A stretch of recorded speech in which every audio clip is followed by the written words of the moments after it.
Cumberland Gap, Kentucky, October 1884. Winter's bite was approaching fast, and every settler in the region was racing to construct their fireplaces, slotting them neatly against cabin walls as if following an invisible frontier law. Yet amid the rush, Duncan Loud, a Scottish immigrant, crouched in the muddy corner of his cabin plot, stretching a taut hemp measuring cord diagonally across the walls. He wasn't in a hurry. To the onlookers, he seemed maddeningly slow, almost reckless. Neighbors whispered, snickered, and shook their heads. "That man's lost it," Samuel Wright muttered while splitting shingles nearby. "Fireplaces go on the wall proper, not floating like some half-built mistake." Loud's plan defied convention. He angled his fireplace at precisely 45 degrees between the two cabin walls, a design that seemed to waste space and mock frontier logic. It wasn't just the angle that drew scorn. It was the sheer volume of stone, 40% more than a standard wall-mounted fireplace, extending thermal mass 18 inches into each adjacent wall. The work appeared cumbersome, almost absurd. Tom Bradley, the region's most respected mason, surveyed the site with a frown. "Highland ignorance," he scoffed. "This won't survive a Kentucky winter." But Loud moved with quiet confidence. His hands were weathered, scarred from 15 years of Highland stonework, each movement deliberate, almost ritualistic. "In southern Thurland," he explained in his thick Scottish brogue to Wright, who lingered in a mix of curiosity and disbelief, "we build for heat, not for looks. Stone holds fire's warmth long after flame dies. Corner gives you two walls to hold that heat instead of one." Across the clearing, Klaus Weber, a German immigrant, paused mid-foundation work, listening. He remembered stories his grandfather had told about Bavarian heating systems, massive stone construction, and careful corner positioning. Frontier tradition frowned upon foreign experiments, but even Weber couldn't suppress a spark of intrigue. Wright, experienced and practical, had spent 12 years building cabins across Ohio and Kentucky. He had never seen a fireplace touch two walls, yet belonged to neither. Bradley, seasoned and proud, had constructed hundreds of chimneys, yet Loud's plan seemed like chaos. But the Scotsman ignored the skepticism, measuring, adjusting, and carefully selecting sandstone pieces from the creek bed, each chosen for density, grain, and heat retention, the kind of stones that would outlast the cheapest limestone his neighbors favored. James, Loud's 16-year-old son, observed his father with a mixture of awe and impatience. Born in Kentucky, but raised with Highland knowledge, he was fluent in both frontier pragmatism and ancestral engineering. "Why do we build it this way, Da?" he asked. "See how the cord marks the corner, laddie? Fire spreads to both walls, not just one. Heat gets trapped in stone, then returns slow," Loud explained, running his hands along the diagonal. "Most men build against the wall proper. They lose warmth to the chimney and cold corners." By late October, Loud's work had drawn attention, not just curiosity. Wright calculated the extra stone and labor, while Weber silently questioned whether his grandfather's old European methods might hold more merit than he imagined. Across the settlement, Bradley dismissed it as Highland folly. "Waste of stone, waste of time. It'll fail when real cold comes," he said, confident in his years of regional experience. Yet Loud continued undeterred. Each stone was placed for precision, each angle calculated to reflect heat into both corner walls. The firebox would not simply sit against one wall, it would command the space, projecting warmth like a small furnace. Every evening, Loud and James worked, testing and adjusting, preparing for a winter none of the settlers could yet imagine. As November approached, the first flakes of snow began falling lightly across Cumberland Gap. Standard wall-mounted fireplaces were complete. But Loud's angled masterpiece was almost ready, a quiet testament to Highland engineering, patience, and foresight. What the frontier builders dismissed as foolishness would soon reveal a life-saving truth, one that would separate survival from tragedy when the merciless cold descended in January. November 1884 brought colder winds across Cumberland Gap, and with them, a growing sense of skepticism among the settlers.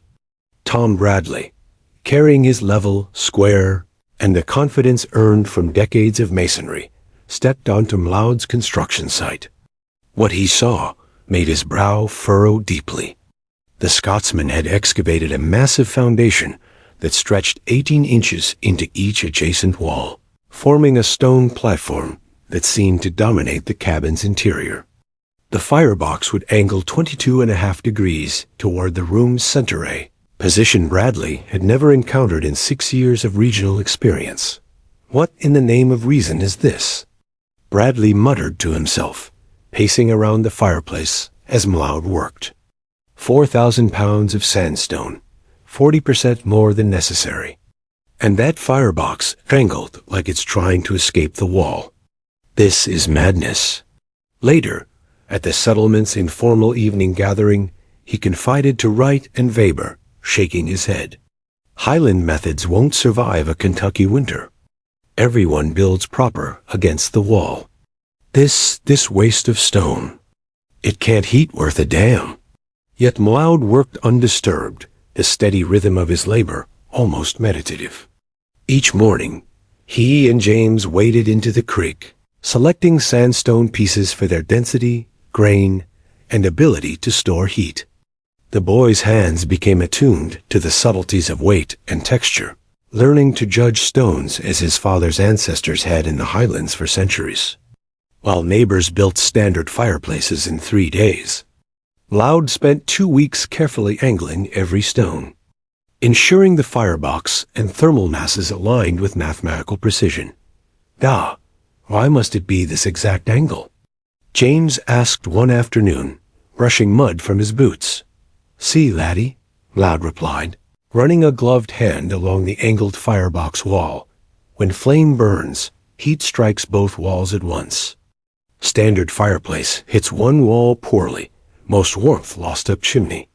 Our way, he tapped the massive stone corner, stores energy slow, gives it back slow, keeps us warm long after flame dies. Wright observed silently, his practical mind torn between disbelief and fascination. Bradley, confident in his regional expertise, muttered about wasted time and materials, unable to imagine a fireplace performing better than his decades of experience dictated. Klaus Weber, the German immigrant, watched with quiet curiosity. He recalled the stories his grandfather told about Bavarian stone heating systems, with carefully positioned masonry that conserved fuel and radiated warmth evenly, a foreign logic the frontier dismissed. Yet now he saw echoes of it in M'Leod's work. The stonework was meticulous. Each block chosen, not only for size and shape, but for heat retention, arranged so the thermal mass extended precisely 18 inches into each wall. The firebox would direct 73% of the radiant heat into the living space, compared to the 45% typical of a wall-mounted fireplace. M'Leod measured twice, adjusted repeatedly, and tested draft angles with the kind of care that seemed obsessive to neighbors. You see, James, M'Leod explained one chilly afternoon, corner gives natural airflow. Chimney draws better. Fire burns cleaner. Wood lasts longer. Every degree counts when frost bites this hard.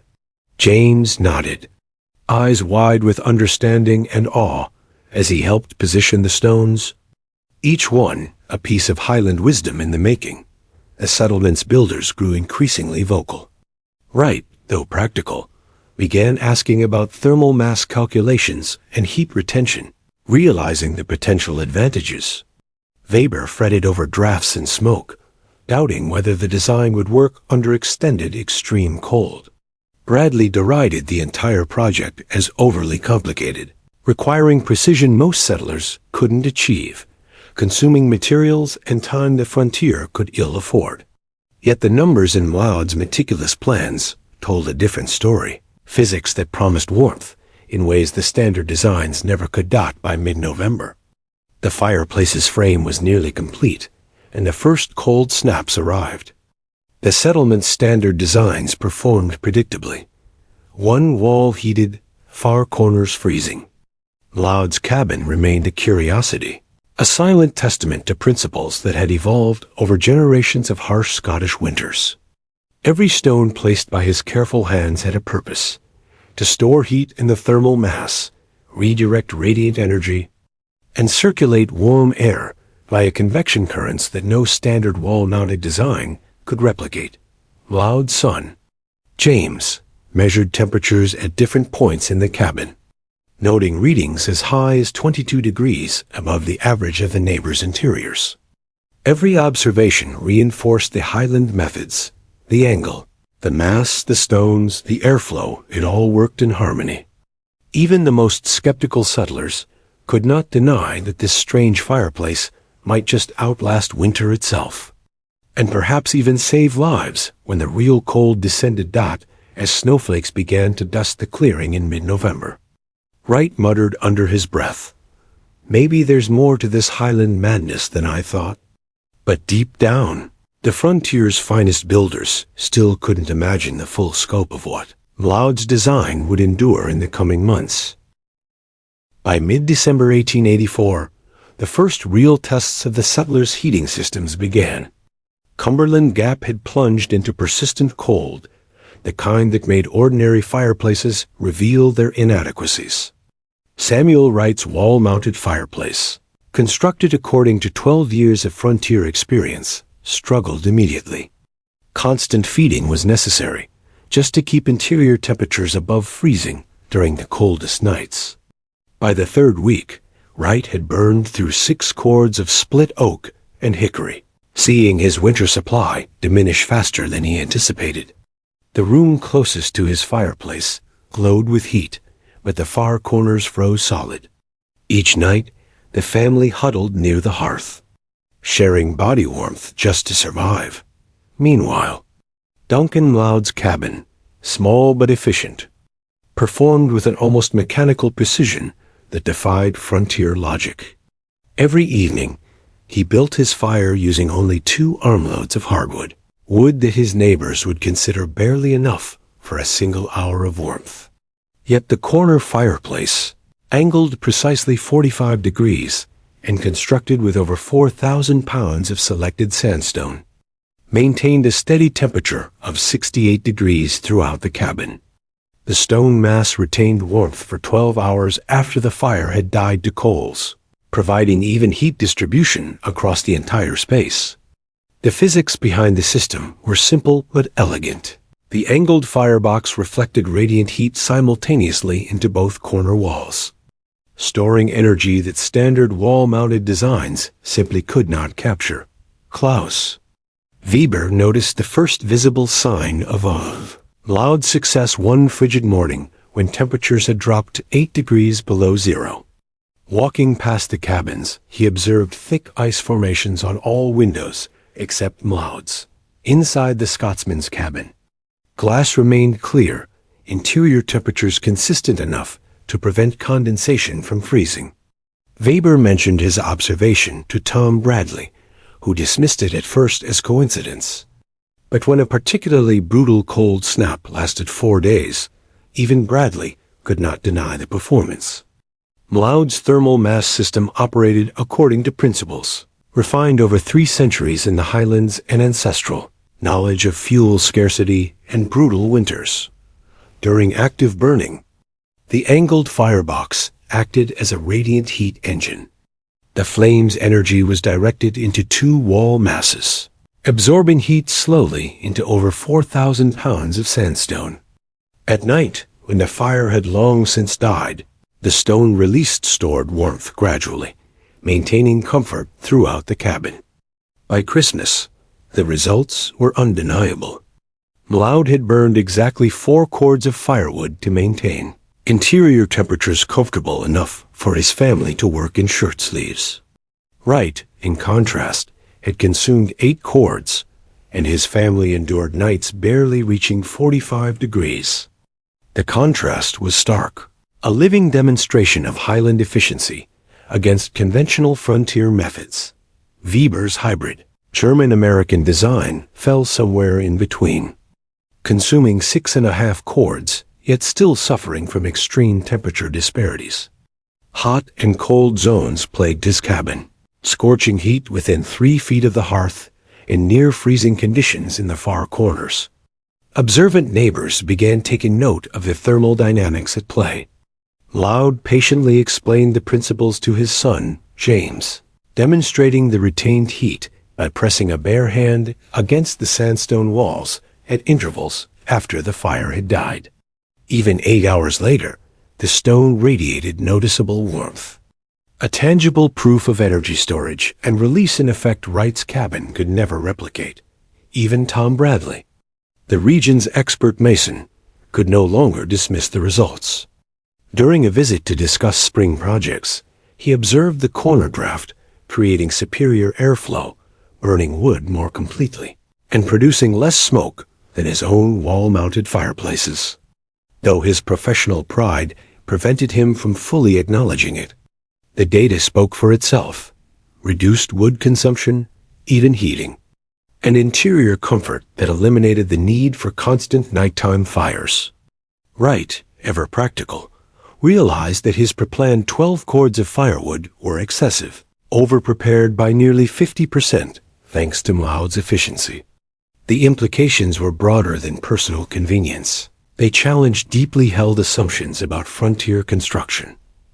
If the Highland methods were superior, what other European knowledge had frontier builders dismissed as outdated? Wright's mind wrestled with the possibility. His 12 years of experience emphasized speed and material economy over thermal performance. Now, evidence suggested that ancestral knowledge, tested under centuries of harsh conditions, could surpass conventional frontier wisdom. Weber felt a similar unease. His grandfather had spoken of massive stone heating systems and strategic corner placement, ideas considered impractical in America's timber-rich landscape.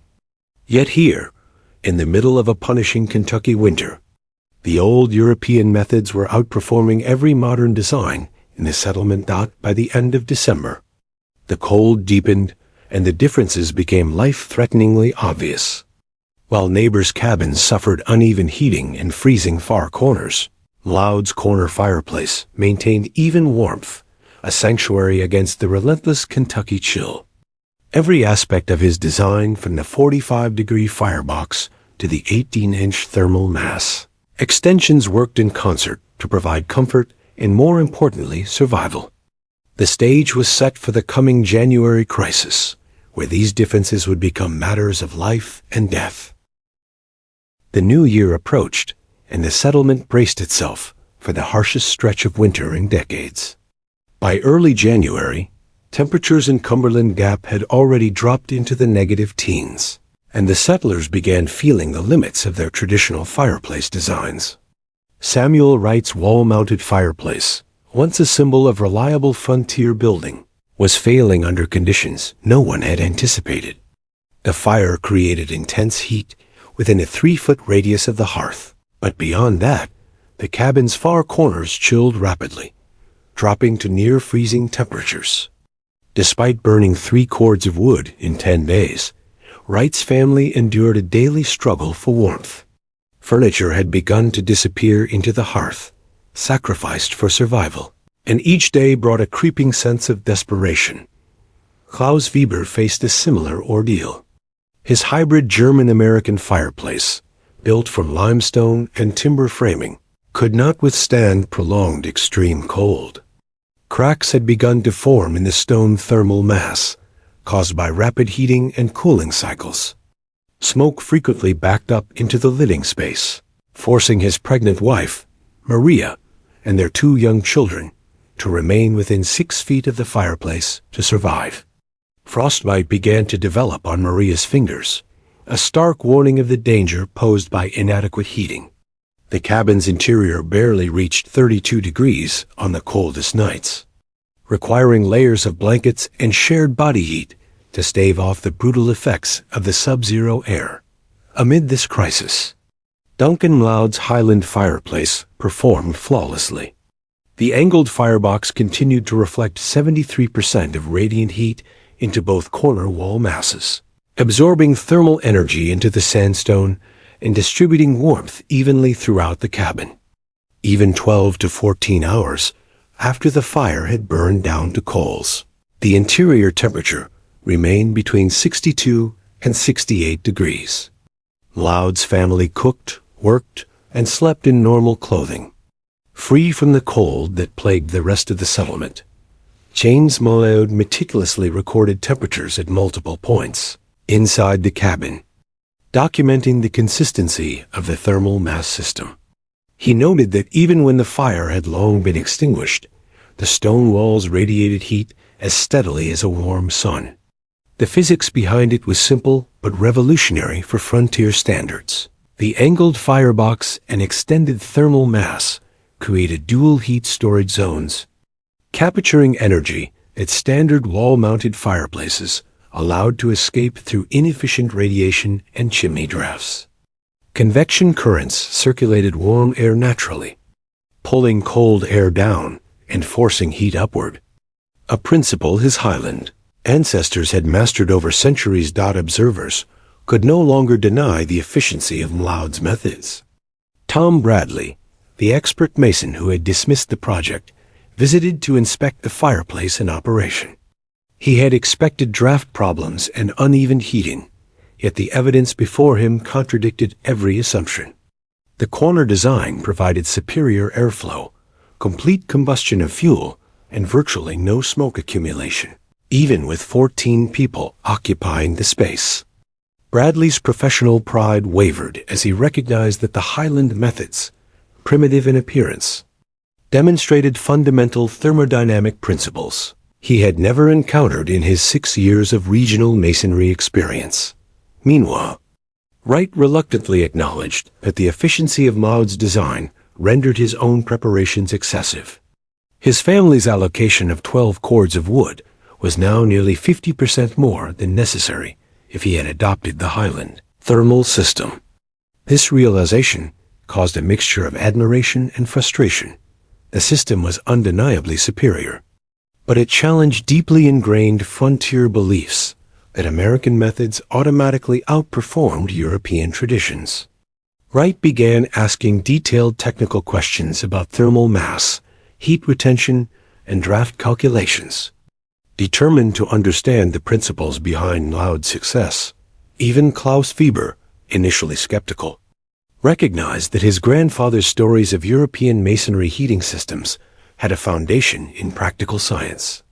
Now, in the face of overwhelming evidence, the German-American builder understood that some old-world knowledge had been unjustly dismissed.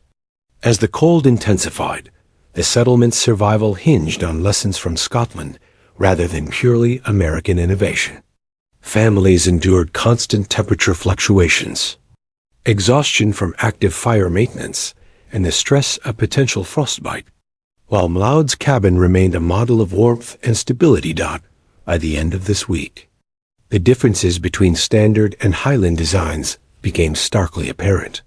While Wright and Weber struggled to maintain minimal comfort and prevent their families from succumbing to frostbite, Loud's cabin radiated uniform warmth.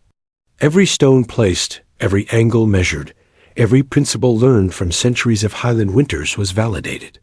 The settlement began to see the consequences of dismissing traditional knowledge and the profound advantages of careful, empirically tested construction techniques. The stage was set for the full-scale test in January, when the cold would reach historic extremes, and survival would depend on the precision and wisdom of those who had mastered the art of heat retention. By the end of January 1885, the extreme cold had transformed Cumberland Gap from a typical frontier settlement into a place of survival trials. For families like Wrights and Webers, the winter had become a relentless battle against frostbite, fuel exhaustion, and freezing interiors. Samuel Wright's wall-mounted fireplace, despite his 12 years of frontier building experience, had proven incapable of providing safe, sustained warmth. The cracks forming in the hearthstones, the uneven distribution of heat, and the constant need to feed the fire placed his entire family at risk. Klaus Weber's hybrid German-American fireplace fared only slightly better. Its limestone thermal mass cracked under repeated cycles of rapid heating and cooling, allowing dangerous drafts and smoke to fill living spaces. Maria Weber, pregnant and vulnerable, had begun showing severe signs of frostbite, forcing the family to huddle dangerously close to their fireplace for mere survival. In contrast, Duncan Loud's Highland fireplace had become the settlement's standard of excellence, though it had once been considered eccentric. The corner-positioned firebox reflected 73% of radiant heat into both adjacent corner walls, distributing warmth evenly across the cabin's interior. The 4,000 pounds of carefully selected sandstone retained heat for 12 to 14 hours after the fire had burned down to embers, sustaining interior temperatures between 62 and 68 degrees. Loud's family, now 14 strong, due to the addition of neighbors seeking refuge, worked, cooked, and slept comfortably without additional fuel. The physics behind the system, heat reflection, thermal mass absorption, and natural convection, was no longer theoretical. It had been proven by survival. Loud's son, James, meticulously recorded temperatures at multiple points throughout the cabin, documenting the performance for each of the 23 sub-zero days. The measurements were staggering. While the neighboring cabin saw temperatures plummet to as low as 28 degrees, Loud's cabin maintained consistency, with the stone walls still warm to the touch hours after the fire had died. The Highland system eliminated hot and cold zones entirely, creating a living space that was comfortable, safe, and efficient. Even with 14 people generating body heat and moisture, the cabin ventilation remained effective, and smoke was never a problem. Firewood consumption had dropped dramatically. Over the entire crisis, Loud's family used only 1.5 cords, compared to Wright's 4 and Weber's 6.5 cords. Observing this, neighbors could not help but question the wisdom of their earlier dismissals. Samuel Wright, humbled by the performance of the Highland fireplace, began to understand the deeper engineering principles at work. The angled firebox and extended thermal mass created convection currents that circulated air efficiently, while the thick sandstone walls stored and radiated heat slowly, ensuring warmth throughout the night. Tom Bradley, the settlement's experienced mason, admitted to his disbelief. He had built 63 fireplaces across 3 counties, and yet he had never encountered a design that combined precise thermal physics with practical, life-saving results. The human impact of Loud's design became undeniable. Maria Weber gave birth to a healthy son in the warmth of the cabin, a life made possible by the Highland fireplace's efficiency and reliability. Wright later calculated that the fireplace had directly saved at least 4 lives during the crisis, perhaps more if the extreme cold had persisted. By February, as the Arctic air mass finally began to retreat, the settlement recognized that traditional Highland methods were not simply quaint foreign techniques, but essential survival tools. The winter's lessons rippled beyond immediate survival. By March, Wright began dismantling his failed wall-mounted fireplace and rebuilding, according to Loud specifications, angled at 45 degrees, thermal mass extending 18 inches into adjacent walls, and over 3,000 pounds of high-quality sandstone. Klaus Weber commissioned Loud to build additional fireplaces for other families, while Tom Bradley publicly acknowledged that his expertise had overlooked the fundamental principles of thermal mass and convection that the Highland system exploited. Loud's knowledge spread rapidly through Appalachian settlements, and by the end of 1885, 17 cabins within 50 miles of Cumberland Gap adopted the Highland corner fireplace design. In time, Loud's methods were formally recognized by local settlement authorities. He was appointed to inspect and approve all future fireplace constructions, ensuring families would no longer face winter without adequate heating. Firewood consumption dropped regionally by 35%, representing significant economic savings and reducing unnecessary timber usage. His meticulous documentation, stone selection, mortar ratios, thermal performance, and seasonal comparisons preserved Highland knowledge for future generations, bridging centuries-old techniques with frontier survival realities.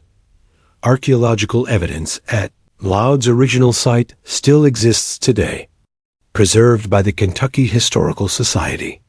Visitors can examine the angled firebox, thermal mass extending precisely 18 inches into the corner walls, and the carefully selected sandstone. Modern passive solar and energy-efficient building principles reflect the same physics Loud applied in 1884. What had begun as a seemingly stupid corner placement ultimately proved a life-saving marvel of engineering, demonstrating that traditional knowledge, when applied with precision, could outperform contemporary assumptions. By the end of that brutal winter, the settlement learned a vital lesson. Dismissing old-world wisdom as primitive could cost lives, while embracing carefully honed traditional techniques could mean the difference between life and death. Duncan Loud's Highland fireplace had not just kept his family warm, it had rewritten the rules of frontier survival.